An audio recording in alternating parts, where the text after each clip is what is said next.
يا الله، السلام عليكم ورحمة الله وبركاته. حياكم الله وبياكم اخواني الكرام.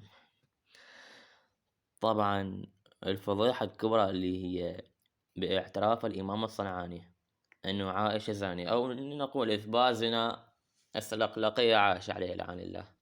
المجلد الرابع من سبل السلام للإمام الصنعاني، الصفحة 27.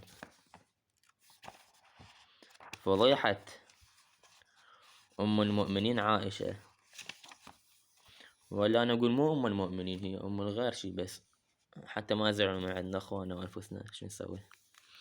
يقول لك: وظاهره أنه لم يثبت القذف لعائشة إلا من الثلاثة المذكورين، وقد ثبت أن الذي تولى كبره عبد الله بن أبي سلول، ولكن لم يثبت أنه جلده حد القذف، يعني النبي.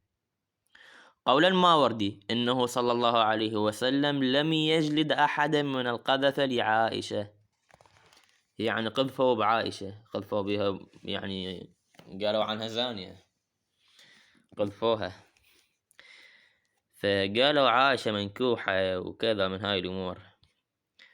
فبالعافية عليش عائشة، لا يجوز السن يقول عائشة مو زانية، ها باعتراف الصنعاني. ثلاثة على عهد رسول الله قذفوا أم المؤمنين عائشة بالزنا، قذفوا بها، قذفوا بها بعائشة، قالوا عنها زانية يعني. حياكم الله.